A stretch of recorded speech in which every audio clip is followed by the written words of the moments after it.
मधुर नाम में एक बार फिर से आप सबका स्वागत है। और हम जैसे परमेश्वर के राज्य के विषय में अध्ययन कर रहे हैं, kingdom of God, kingdom of haven.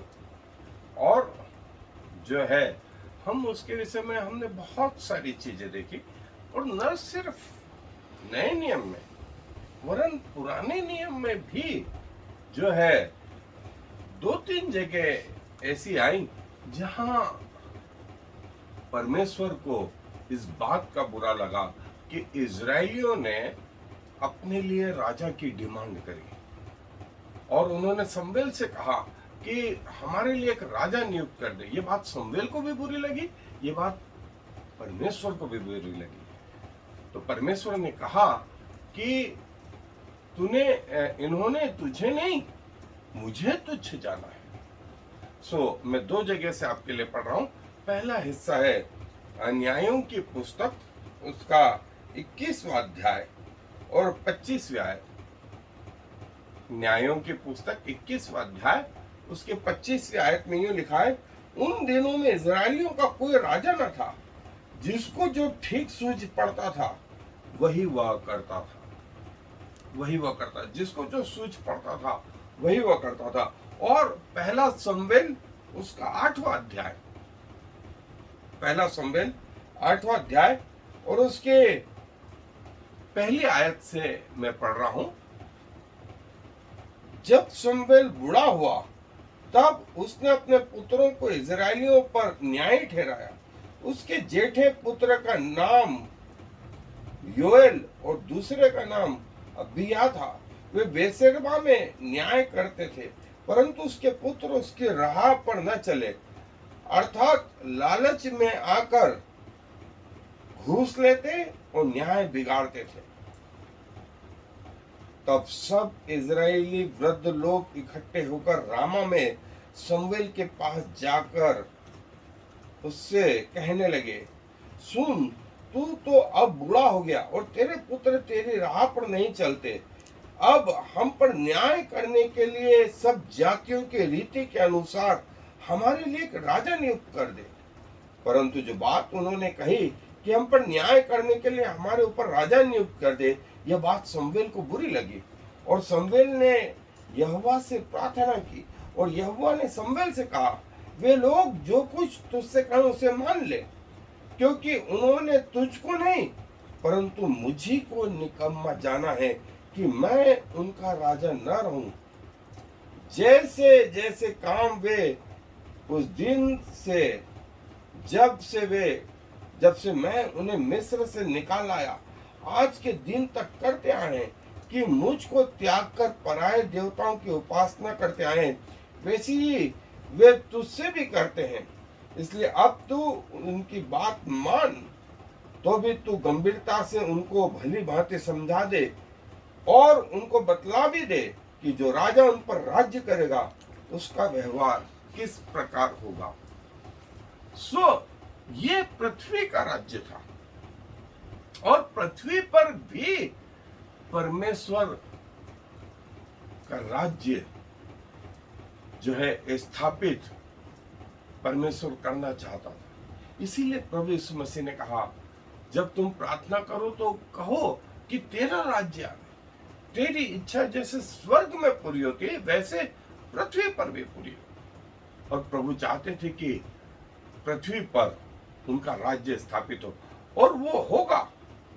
और मैं आपको बता दूं, वो राज्य का वर्णन बाइबल में प्रकाशित वाक्य में, और उसकी भविष्यवाणी पहले से, जिसको हम मिलेनियम किंगडम के नाम से जानते हैं, मिलेनियम किंगडम के नाम से जानते हैं, जिसका वर्णन जो है 19वें और 20वें अध्याय में प्रकाशित वाक्य में आया है। मिलेनियम किंगडम 1000 वर्ष तक प्रभु का राज्य इस पृथ्वी पर, और प्रभु उसका राजा होगा। न सिर्फ पृथ्वी पर वो राज्य की बात करते, लेकिन स्वर्ग में तो ऑलरेडी है ही। लेकिन आपको एक और चीज मैं बता दूं, जैसे पृथ्वी के राज्य के नियम कानून कायदे हैं, वैसे स्वर्ग के भी नियम कानून कायदे हैं। लेकिन वे आपके जो है कोशिकाओं में, वो आपके अंदर बसे हुए रहेंगे। इसलिए आपको जरूरत ही नहीं होगी कि इसका ऐसा नहीं करा तो इसका परिणाम ये होगा, इसका ऐसा नहीं करा तो इसका परिणाम ऐसा होगा, और उसके लिए ये सजा, उसके लिए वो सजा, इसके लिए सजा। ये स्थिति नहीं होगी। ये हमारे पृथ्वी के सोच है। लेकिन स्वर्ग में भी परमेश्वर के नियम है, डिसिप्लिन है, डिसिप्लिन है। और हम प्रकाशित वाक्य में ही देखें कि उसके चौथे अध्याय में ये सिंहासन पे 4 प्राणी हैं, और पहली लाइन में फर्स्ट रो में 2400 प्राचीन, फिर परमेश्वर के दूत हैं, फिर लोग हैं। ये एक डिसिप्लिन बताता है। जब स्वयं प्रभु यीशु मसीह पृथ्वी पर थे, उन्होंने 5000 को भोजन कराया, और लिखा है उनको पातियों में बैठाया, 50-50 और 100 की पातियों में बिठाया। ये डिसिप्लिन है जो हम सबको भी सीखना है। परमेश्वर के राज्य का डिसिप्लिन हमारे जीवन का एक भाग होना चाहिए। और परमेश्वर जो राजा है, उसके राज्य में जो है डिसिप्लिन एक महत्वपूर्ण हिस्सा है। और बाइबल इस विषय में क्या बताती है, आए हम अध्ययन। सो जैसे पृथ्वी के नियम हैं, कानून कायदे हैं, वैसे ही स्वर्गीय जीवन के भी नियम और कानून कायदे हैं। और जैसे ऐसा नहीं है स्वर्गीय जीवन में कि बिना किसी नियम के स्वर्ग का जीवन चलता रह रहा है, नहीं, उसमें जो है हर व्यक्ति परमेश्वर के अधीन रह करके, परमेश्वर की सिटीजनशिप उसके साथ में है, और वो इस योग्य है कि वो परमेश्वर के पीछे पीछे चलेगा। और जैसा हमने देखा कि इजराइलियों में उन दिनों में, जिसका वर्णन न्यायों की पुस्तक और उसके 25वें अध्याय में आया है, कि कोई व्यक्ति नहीं था, और जिसके जो समझ में आता था वो उसके अनुसार करता था। परमेश्वर का राज्य इससे अलग नहीं है। और परमेश्वर कंफ्यूजन का परमेश्वर नहीं है। परमेश्वर का राज्य शांतिपूर्वक और एक ऑर्डर लिए हुए है, और जो उसमें प्रवेश करते हैं वे परमेश्वर को अपने आप को समर्पित करते हैं। जैसे परमेश्वर का जीवन, उसकी आज्ञाकारिता, और परमेश्वर ने जो मत्ती रचित सुसमाचार में, इब्रानियों की पुस्तक में, प्रकाशित वाक्य में ये लिखा कि जो परमेश्वर की आज्ञा मानते हैं, क्योंकि परमेश्वर की आज्ञा मानना ही यीशु की गवाही है, यीशु की गवाही देना है। और फरीसियों ने एक बार प्रभु यीशु मसीह से पूछा था कि प्रभु सबसे बड़ी आज्ञा कौन सी है? तो प्रभु ने कहा था कि तू अपने प्रभु परमेश्वर को अपने संपूर्ण मन, अपनी संपूर्ण आत्मा, संपूर्ण दिमाग से पहले प्रेम कर। ये पहली, और इसी के समान दूसरी ये कि अपने पड़ोसी को भी अपने समान प्रेम रख, जैसा मत्ती रचित सुसमाचार में आया है। प्रभु ने 2 स्टेटमेंट कहे। पहला, परमेश्वर को प्रेम रख, और पृथ्वी पर अपने पड़ोसी से जो है प्रेम कर। ये जो है पहली आज्ञा, वो 10 आज्ञाओं में से पहली 4 आज्ञाओं को कवर करती है, और दूसरी आज्ञा 6 उन 10 आज्ञाओं में से बाकी की 6 आज्ञाओं को कवर करती है। और हम कैसे परमेश्वर को प्यार कर सकते हैं? वो ये कि हम परमेश्वर को अपने जीवन में पहला स्थान दें। और परमेश्वर को पहला स्थान जो है, जब देंगे तो बहुत सारी चीजें अपने आप सॉल्व हो जाएंगी। और जो है यही प्रभु यीशु मसीह बताते हैं कि यही उसके नियम है। और प्रभु यीशु मसीह छठी आज्ञा के विषय में कहते हैं, उसको और आगे बताते हैं कि कोई तेरे एक गाल पे थप्पड़ मारे तो उसकी ओर दूसरा भी फेर दे। और सातवीं आज्ञा के विषय में प्रभु बताते हैं, कहा गया था व्यभिचार मत करना, लेकिन मैं तुमसे कहता हूं कि जो कोई अपने मन में बुरा विचार कर गया वो व्यभिचार के तुल्य ही है। और एक व्यक्ति ने आकर के प्रभु यीशु मसीह से ये भी पूछा था कि प्रभु जो है, मैं अनंत जीवन पाने के लिए या स्वर्ग के राज्य में पाने के लिए क्या करूं? तो प्रभु ने कहा आज्ञाओं को माना। तो उसने कहा कौन सी आज्ञा?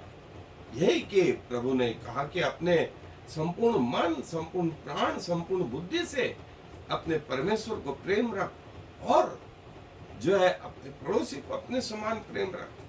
सो बोले इसका तो मैं बचपन से पालन करते आ रहा हूं। सो प्रभु ने कहा कि तुझ में एक कमी है, जा अपना सब कुछ बेच दे और मेरे पीछे हो ले। यहां वो तकलीफ में आ गया क्योंकि वो धनी आदमी था, वो धनी आदमी था। और धन से पहले वो परमेश्वर उसके जीवन में नहीं था। धन उसके लिए सब कुछ था, सब कुछ था। और यीशु मसीह ये चाहते थे कि धन से बढ़ करके उसके जीवन में परमेश्वर आए। और यूहन्ना रचित सुसमाचार में प्रभु ने ये कहा कि जो तुम मुझसे प्रेम करते हो तो मेरी आज्ञाओं को मानो और मेरे वचन पे चलो, और परमेश्वर तुमसे प्रेम रखेगा क्योंकि तुम मेरी आज्ञाओं को मानते हो। और जो है याकूब ने भी अपनी पत्री में इन 10 आज्ञाओं को जो है रॉयल लॉ कहा है, राजसी नियम कहा है। लेकिन उसने ये भी कहा कि यदि हम सब बातों को मानते हैं और एक बात में चुप कर जाए तो सब बातें व्यर्थ हो जाती है। सो हो सकता है कि तू व्यभिचार न कर, तू जो है हत्या न करता हो, और तू जो है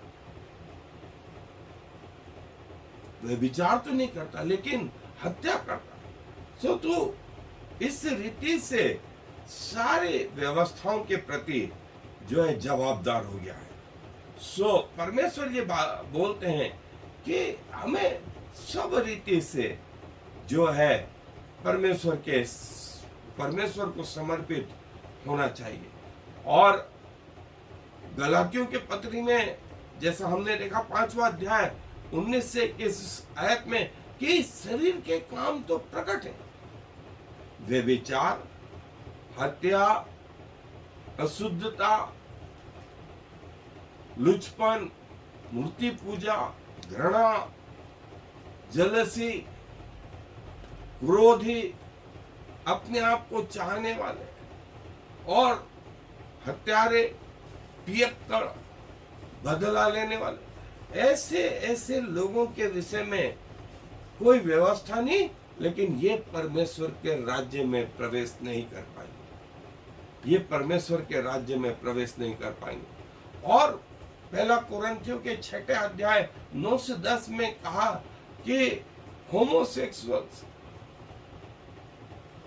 चोरी करने वाले, झूठ बोलने वाले, अपनी बड़ाई डींगे मारने, ये भी परमेश्वर के राज्य के अधिकारी नहीं होंगे। और इसी रीति से प्रकाशित वाक्य में भी जो है डरपोक, अविश्वासी और घृणा जो है आपको स्वर्ग के राज्य में प्रवेश नहीं कर सकते। इसीलिए वो बोलता है कि परमेश्वर के राज्य में वो लोग जो परमेश्वर के पीछे चलते हैं, उसकी आज्ञाओं को मानते हैं। और जब प्रभु ने कहा इटर्नल लाइफ, अनंत जीवन, सो जो पुत्र को जानेगा वो सत्य को जान लेगा। और अनंत जीवन ये है कि तुम उसके इकलौते बेटे पर विश्वास करो, उसके इकलौते बेटे पर विश्वास करो। और जो उस पर विश्वास करेगा, उसके पीछे चलेगा, अनंत जीवन उसका है, अनंत जीवन उसका है। सो परमेश्वर के राज्य में भी जो है सब चीजें सिस्टमेटिक है, डिसिप्लिन में है। और परमेश्वर के राज्य में भी डिसिप्लिन है। और जो है बाइबल में इस विषय में कई जो है रेफरेंसेस आए, और जो अंतिम पुराने नियम की आयतें हैं और नए नियम का आरंभ वो ब्लेसिंग से आरंभ हुआ, ब्लेसिंग से आरंभ हुआ। गुड न्यूज, नए नियम के आरंभ में गुड न्यूज। और पुराना नियम ये बताता था कि मनुष्य को उद्धार की जरूरत है, और नया नियम ये बताता था कि उद्धार प्रभु यीशु मसीह के द्वारा। और पुराना नियम पहले राजा आदम से आरंभ होता था, तो नया नियम दूसरे आदम मसीह के द्वारा आरंभ होता है। सो पहला हिस्सा हमने देखा। दूसरा जो हिस्सा है वो ये कि यहूदी लोग प्रभु यीशु मसीह को जो है एक पॉलिटिकल लीडर के रूप में जो है चाहते थे। वे उसको राजा भी बनाना चाहते थे, इसलिए कि वो उन्हें रोमी राज्य से छुड़ा ले। लेकिन प्रभु यीशु मसीह ने कहा मेरा राज्य इस संसार का नहीं। और जो है प्रभु ने जो पहाड़ी उपदेश दिया वो बिल्कुल अलग था उस उपदेश से जो मूसा का उपदेश था। और मूसा उनके लिए एक महत्वपूर्ण आदमी था, लेकिन प्रभु यीशु मसीह स्वयं परमेश्वर थे, स्वयं परमेश्वर। और ये फर्क कर पाना उनके लिए मुश्किल हो रहा था, मुश्किल हो रहा था। लेकिन कई लोगों के समझ को प्रभु ने खोला, उन्होंने प्रभु की बात को समझा। कई लोगों की आत्मिक आंखों को खोला, उनको प्रभु की बात समझ में आई। कई लोगों के आत्मिक कान को खोला, उन्होंने प्रभु की वाणी को सुना। और पॉलिटिकल के बाद में रिलीजियस कंटेंट जो है, हमें मालूम है फरीसी जो है पुराने बातों पर फोकस करते थे, पुरानी बातों पर फोकस करते थे। और सदुकी जो है वर्तमान की बातों पर जो है फोकस करते थे। जो उसके बाद ये जो थे वे लोग जिन्होंने अपने आप को इस सोसाइटी से अलग कर लिया था। और कुछ लोग ऐसे थे जो ना इसको मानते थे ना उसको मानते थे। सो कैसे जो है सच्चाई से पश्चाताप करना, जो महत्वपूर्ण चीज थी वो ये थी कि अभी तक जिस मार्ग पे चल रहे हैं उससे पलटना, उससे पलटना। और ये वो सच्चाई पर चलने वाला परिवर्तन था जिसके लिए यूहन्ना ने कहा मन परिवर्तन, प्रभु यीशु मसीह ने कहा मन परिवर्तन, उन्होंने चेलों को सिखाया मन परिवर्तन। और ये आज की डिमांड है, मन परिवर्तन। सो प्रभु चाहता है कि हम प्रभु के इस डिसिप्लिन को सीखें, अपने आत्मिक जीवन में, इस पृथ्वी के जीवन में रहते हुए इस अनुशासन को सीखें। जैसा स्वयं प्रभु यीशु मसीह जब इस संसार में थे तो अनुशासित थे, अनुशासित थे, क्योंकि उनको मालूम था स्वर्ग का जीवन अपने आप में अनुशासन लिए हुए, डिसिप्लिन लिए हुए, लॉ उनके जीवन में प्रकट होते हैं। सो काश कि हम भी मसीह जीवन में आ तो गए, लेकिन हमारे जीवन बेतरतीब नहीं, जिधर चाहते उधर नहीं, लेकिन परमेश्वर के अधीन, परमेश्वर की आज्ञाओं के अनुसार हो। आए दुआ। प्रभु जी धन्यवाद देते हैं आपके राज्य के लिए, जहाँ हर चीज अनुशासित है, हर चीज क्रमवार है, हर चीज का एक नियम कानून कायदा है। और प्रभु आप जब पृथ्वी पे थे, आपने उसको भरपूर रीति से भरसक जो है उसका पालन किया। आपने लोगों को खाने के लिए बिठाया, पंक्तियों में बिठाया, 50-50, 100-100 की पंक्तियों में बिठाया। और प्रभु आप जो है उस स्वर्ग के राज्य के जो है डिसिप्लिन को अपने जीवन में लागू करते हैं, और यही शिक्षा आप अपने चेलों को देते हैं। और प्रभु आप अपेक्षा करते हैं कि आपका हर विश्वासी आपके राज्य में जो है आपकी अधीनता में, आपकी आज्ञाकारिता में पाया जाए।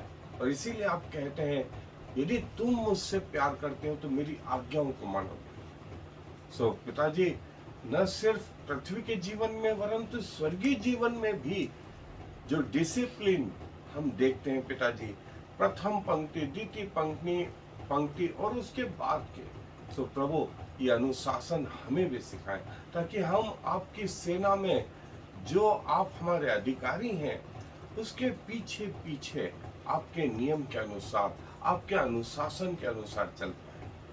और प्रभु आप हमारे राजाओं के राजा और प्रभु के प्रभु हैं, और आप अपने लोगों से अपेक्षा करते हैं कि आपके अनुशासन में चले। प्रभु अपना ये डिसिप्लिन, अपने सिद्धांत हमको सिखाए कि हमारा जीवन भी प्रभु आपके जैसा जो है एक सुसज्जित अनुशासित जीवन हो। क्योंकि सारा आदर आपको देते हुए इस विनती को प्रभु इस मसीह के नाम से मांग लेते हैं, आमीन। I am the Lord. There is no other God. I have prepared you even though you do not know me, so all the world from east to west will know there is no other God. I am the Lord, and there is no other.